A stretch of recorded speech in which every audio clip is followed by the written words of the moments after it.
lot of people.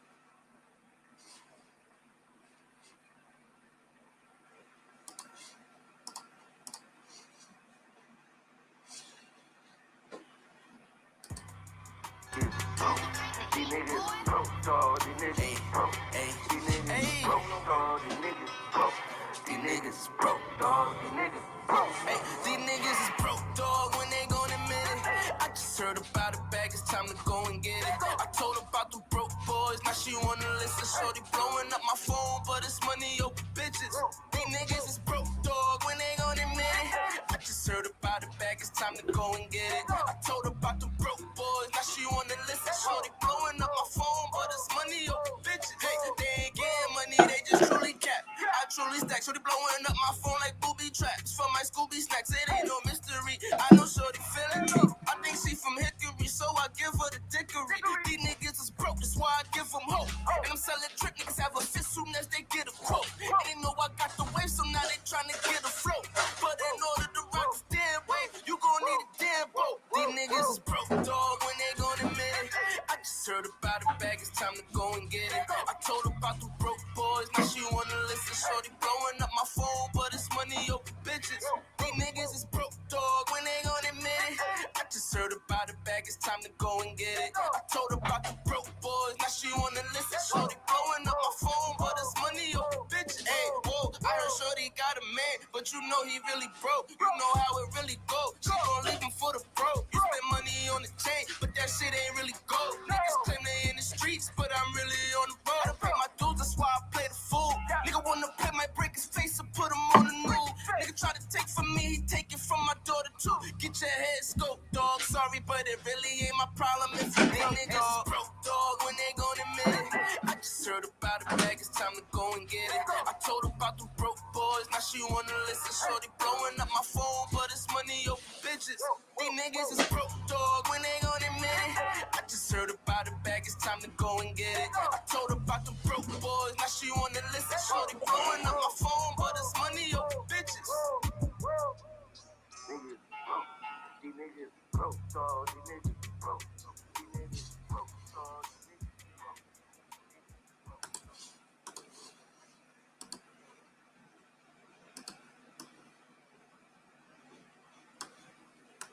What's going on? This is the Broke Genius, and welcome to the life of a broke genius. Welcome to my channel.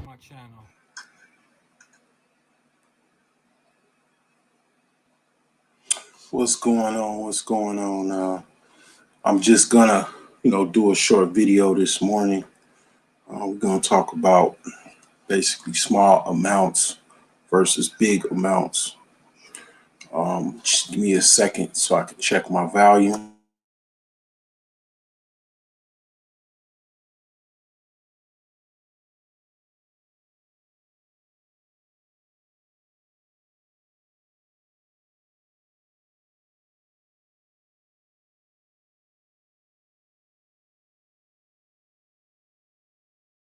All right, we all good. We in the clear. So, small amounts versus big amounts. Okay. Basically, this is something that I noticed that a lot of people, let's just say low means, not really concerned about small amounts. They're primarily concerned about the bigger amounts. And there's definitely something to that. Now, basically, in short, what's to it is that a lot of times people don't pay attention to the small things, and the small things can actually add up to big things. Like, for example, one thing I noticed from being a cab driver, I'm definitely going to go back to the broke stories. I got plenty, unfortunately. But the thing is that when it comes to when I was a cab driver, I was picking up a lot of different people. And primarily, one thing I noticed from the people from other countries that I picked up, they didn't really tip. Okay. I'm not saying that that's something that you should do, but they didn't really care. They were worried about money down to the last nickel, to the last cent. Not all of them, okay, but a good majority of immigrants that I picked up and dropped off, as well as even just people that were, in this country for quite a while, they were very much concerned about dollars and cents, like small amounts of money. And these people, I mean, the area that I worked in was not a, poor neighborhood or middle class neighborhood. This is like basically upper class, upper middle class, town that I was working in, driving in. Okay. So the thing is that they were very much frugal and worried about, money to the nickel, to the penny. And that brings into, the perspective of, basically, saving. Okay. Saving. And, basically, I will never stop promoting myself. If whatever you're doing, I don't care if you got a freaking nail shop or you sell plates on Instagram, do not stop promoting yourself. I don't care who likes you or don't like you, just continue to promote. Now, going back to change, right? Small amounts of coins. What you want to do is you want to, at the very least, it does not, matter as far as how it may look or whatever the case may be. It may seem like you're a child because you got a change jar or whatever. But that change jar could literally save you from a situation where your tire went flat and you didn't have any money, or you don't have any access to the money. People act as if, the thing about this whole, broke versus, I'll repeat it again, uh, it's a difference between being poor and it's a difference between being broke. Okay. The difference is basically income. The income does make a difference. Either you have the income or you have the wealth that you, let's just say, had money consistently for a series of years, and you saved a lot of money, you've accumulated a lot of assets. That is actually wealth. You can live off of wealth. Okay, that's the goal, right? To live off of your wealth. Now, that's saying if you don't have any income, your wealth can actually, basically stretch your income on. Okay, basically, if you, let's just say your income diminishes, your wealth can kind of carry you to a certain extent. That's basically what I'm saying. But most people don't have any wealth. So if you don't have, if you make a low amount of low amount in wages, typically you're poor. Now, one thing about my book is I take the poor guy, the guy that's struggling, and I basically I'm teaching you simple leverage. Okay. Make another reminder. This very great country that I served, is broke. It's a broke country. It's in debt. A lot of countries are in debt. Okay, this country is definitely in debt. So don't have to feel bad. All of the feeling bad stuff, I'm gonna tell you where all of this stuff comes from. I'm gonna help you out. I'm gonna throw you an alley-oop. A lot of this stuff comes from people psyching you out. That's why you like, the reason I'm like all over the place. I'm jabbing over here in the sociology realm. I got someone that's on my channel. It's a psychology student actually. I'm all over the place because I'm attacking. Okay, when I get on here, it's not I'm not just you know I'm definitely trying to help you out, but I'm also trying to I'm also trying to basically, you know, swing my sword, because the thing about it is the reason why a lot of people feel bad, male or female, is about being financially challenged. It's because you're listening to other people that are psyching you out. One of the things that I learned about people kind of late was people just try to psych you out. Once you get rid of like a lot of negativity and um even okay, I watch SNL, which I don't really want to watch that much. I don't watch that much anymore, and especially last night. Let's just say it was very very much very weird.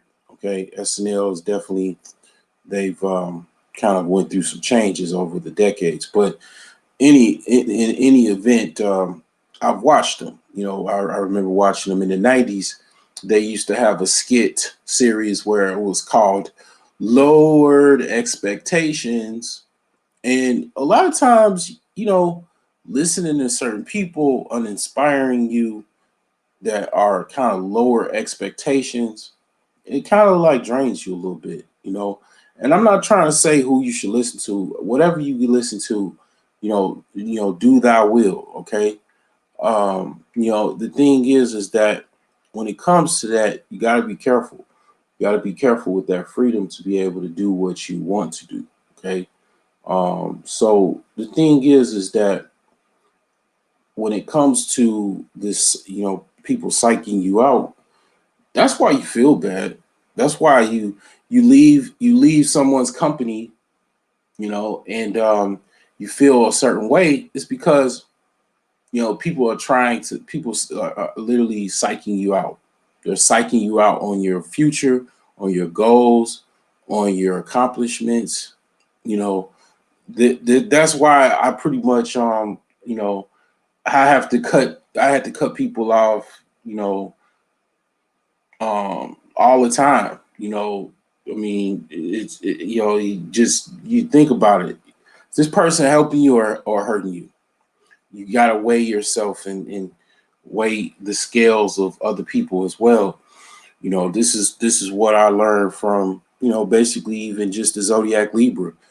Put people on a scale. Are they way below as far as what they is actually good for, or what they actually bring to the table as far as even their conversation?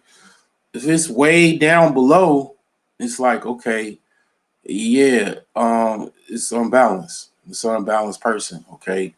um you know Proceed with caution. You know what I'm saying? So back to the unpsyching you out and actually trying to better yourself. Go back to that change jar. I definitely recommend getting a Hinckley and Schmidt container. Now it's just pretty much a water jug. It's like 10 pound. I mean, yeah, like 10-gallon water jug. The jug that you see in an office cooler, pretty much. You get one of those empties. I actually got one from an old job that I had a couple years back. I just took it home and filled it up with change. Okay, every time I got change, I filled it up, man. I'll be honest with you, during the last year home confinement or whatever, slash COVID-19 outbreak, um, coronavirus, um, it was a shortage of change. I saw banks were offering more than what the actual value of the coins were. So it's definitely something to it. Like all of the little small amounts. I mean, I'll even say this. I am literally from the hood. I'm from the ghetto. Okay. I come to the ghetto, and I'm not the one that just be like, okay, I'm in the ghetto. I'm not gonna come back to the ghetto, and I can move, in a lot of different circles. It's fine. It's okay. But the thing is one thing I noticed about being, in neighborhoods where, people are highly stressful, highly financially challenged. I see a lot of change on the ground. You know, I have been, briefly in the world of metal detecting. I have a metal detector. I detect metal. I didn't really do anything last year, but I'm definitely going to be doing something this year. Definitely. And one of the things about metal detecting is if you actually find a penny, it teaches you the value of a penny, right? At least that's what I got from it. Because basically, when you are trying to find some type of treasure, a lot of trash is in that treasure. A lot of like old, aluminum in the ground, and just a lot of just junk that's not really valuable. If you actually find a penny, and people that metal detect understand what I'm saying. If you find actually a coin, a penny, you're doing excellent. If you find a dime or a quarter, oh my God, I mean, you're actually doing very well. So the thing is that that's one free advice to get more money. Get you a metal detector. I mean, you could go find, a diamond ring or something, or gold necklace or something. It's a lot of stuff under the ground, that's valuable. And the thing about the other side of the picture is those little small amounts can equal up to, gold bullion, gold bars. Because the thing is you got to start somewhere. You got to take the small stuff and value that to even get to the big stuff where you value the big stuff. Because a lot of times people just want to go straight to the quote unquote bag or the the big money, right? That's good as far as thought, but you don't want to basically have it in your head where the small amounts are not important as well. They're very much important. It's like being, a good defender. Let's say you're trying to cover a receiver. Some of the best cornerbacks that I've ever went against, because I briefly played receiver. Some of the best cornerbacks, safeties or whatever, primarily cornerbacks, they didn't give you hardly any inch, right? When they're covering you, they didn't give you an inch to catch that ball. Okay. That's what I'm saying with trying to, save money and stuff like that, in diminishing the value of a small amount, such as 5 cent, a quarter, 50 cents, stuff like that. Those things add up. Right now, my Hinkley and Schmidt jar, right now, I have at least $300 in my Hinkley and Schmidt jar. Okay, not only do I have enough for a tire, I mean, that's enough to, at least, I don't know, get myself, together for another week or two. That gives me a little week of time, as far as whatever I need to do, gas money for at least a week or two or three. So the thing is that, I don't even touch my change. I don't even have to touch my change. I wouldn't. I'd had the same change for probably right at this point going on 2 years. It's almost like, I mean, I've it's been times that I definitely tapped into it, but trying to just go to the bank with this big ass Hinkley and Schmidt jar that is primarily, yeah, it's heavy, but I'm a weightlifter, so I can carry it. But the thing is that I don't even touch it. I don't have to. Matter of fact, there's no need for me to touch it. I got other things I can sell that might be able to sell or whatever. If I need it, I got a lot of like assets, small assets such as like drills. I got a generator that I really don't need at this point because I mean pretty much at the time I needed it, it was needed, but it's not really needed. I can either go take that to the pawn shop or get a loan off of it, or I could just sell it, really, because I bought it for a need that was for a project and it could be used for future projects, which is ideally the best situation. But I'd rather go deal with that than my sacred change, my change jar. You know, I don't, like I'll give you another example. My grandfather saves more than I ever can dream of. It's one of the it was one of the things is why he pretty much has been, even with the small amounts of money that he made, but actually, even just working diligently and consistently, as well as having a business for decades, as well as closing a business, selling it, and he still had the same change that he had at his store for basically over 50 years. He just recently gave all of the change that he was saving to his grandchildren, his biological grandchildren. But the thing is that um, that was what he did. He said he literally, like, I mean, that's something I can relate to him. Like my Hinkley and Schmidt jar is kind of sacred to me. I don't, in my brokest moments, I don't want to go in my change jar and just go take it all to the bank. Like, of course, if it was like a really disastrous situation, I would, but nah, I don't really have to. I could probably, get, if more, if not I mean definitely more from just, selling the stuff that I have as far as the whatever tools or um items that I have that I don't need. I could just, if the push come to shove, I could just kind of do quite a few things. I mean, just put the stuff on eBay and just let it go.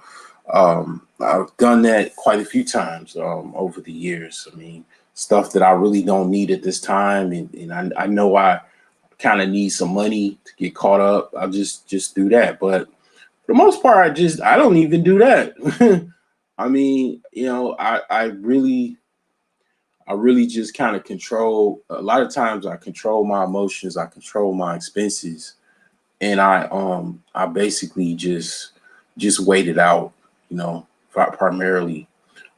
That's where actually, when it comes to when you're over leveraged and you actually got a lot of expenses and things are real tight. That's where the side hustle comes in. At okay, people, and then this all goes back to the shaming. Um, I guess you could say class shaming. You could say class shaming is something to do with that, or um, you know, yeah, because basically, like, people that do Uber Eats and Postmates and stuff like that, it's getting a lot more better reputation now because people have, definitely is multiple news articles, as well as different, media showing these people are actually making money. These people doing Uber, Lyft, Instacart and all these different, side gigs, right? These people are making more money in many cases than people that have regular jobs. Matter of fact, it's even kind of low key. One thing I'm noticing in the job market is that you're having companies having to compete with the gig economy. I mean, I'm gonna be honest with you. I actually work in the gig economy at this, like, my main job is a gig economy job, you know. So I've been doing that consistently full time for the last uh mm, it'll be in October, the coming October, it will be 2 years. So I've been on one contract, I mean, multiple contracts within, like I said, a 2 year period from October. Literally, it's a gig. It's not. It's literally considered a gig. It's not traditional, employment. So I definitely, I definitely am slaying it. Okay. Um, just don't tell my ex-wife, but yeah. So with the side hustles, that's where other stuff you might need. And it's people that, man, they sign up for everything, and I definitely recommend that. Man, they do DoorDash, they do Lyft on the side, and then they also do dog walking. This thing is, once you realize this, the thing that I had in mind is that you got your goals, right? And I was gonna start this out talking about, I was thinking about topics and stuff, but I wanted to get to a topic that something that I was actually planning on doing, and this is one of the topics that I planned on doing. So the one of the other things that I was thinking about talking about was just going back to the short game and the long game. I've had some stresses over the week and or two, and I'm definitely dealing with like crisis management, right? Where I went through a situation with my car. Got me another car. I got me a mom van or whatever, or a dad van. But the thing about it is, I don't really like vans, but it's means to an end. The end is I need a van because it's actually something I could do. Basically, I'm gonna need to haul material, fix my house.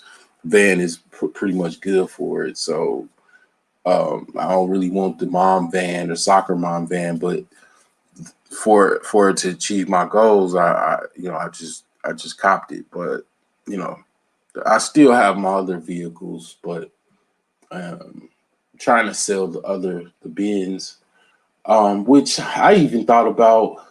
Like, man, don't really want to give up the Benz, but sometimes you gotta consolidate, and that goes into what I also was thinking about. A lot of times people kind of don't want to consolidate; you just want to hold on to stuff. Um, yeah, it's times where you're like, let's say you have a brokerage account, and you made some money off of it, made a whole bunch, like what I made off of my Benz. As far as when I bought it for 700. I put a lot of money into it as far as over the course of the year and a half, probably put like 5 grand into it, right? Well, I've definitely made over 5 grand with that car. I've had some experiences in that car, and and I've had some experiences driving around making money and stuff like that. I made ample amounts of money. I've helped a lot of people with that car, man. So it's well over the amount of money that I paid for it, and the value that I got from it is way exponentially high. But as far as getting my return, yes, that is pretty much voided. That return is going to go to someone else because I have to consolidate that situation. That's you know, I, certain things I just with cars. If it's a situation where it just kind of keeps building up, and I'm having issues and concurrent issues, I just give that to the higher tier mechanics or someone that has more time, um, that they can just buy it and actually, fix the issue, put more time into it. I mean, I don't have the time nor the resources to keep putting that into that. So just that was a situation where I think that consolidation comes to mind with that, so ultimately, yeah, you want to win every time, but you're not going to win every time. Okay. So the thing is that whether you have your short term goal, you're playing the short game. I still have my long game in mind. My long game is not have been diverted. I've pretty much, I'm gonna be honest with you, I've had the same long game since I was in high school. I'm very close to getting there. As far as the actual fact of where I want to live and whatnot. I mean, it might not be the particular area that I want to live in, but it'd be in the same town. Actually, a town where I was pulled over with one of my college buddies. So I'm like basically very close to making that a reality. So yeah, I mean, once you once you once you have that long term goal, definitely don't divert. Don't ever divert. I don't care what the situation is. Only you can change the thing, and it definitely can get better because certain places I would like to be, and certain amounts of goals that I'm definitely trying to accomplish. And if I can get higher than what I even should, the goal that I was trying to reach, that's even better. So but don't let the short game, being in the rough, being in the sand, um, discourage you from your long-term goals. Get through it the best way you get through it. Hack out of the sand, hack out of that rough, and what I'm saying, try to get in the hole. So this is basically just all I have for you this morning. Just words of encouragement. Definitely check out the Millionaire Savings Plan. It's a book, a life-changing book, because basically what it'll do is it'll take the man that you are right now, the woman you are right now, and show you how to leverage your financial situation, and help you get to a higher financial tier in life.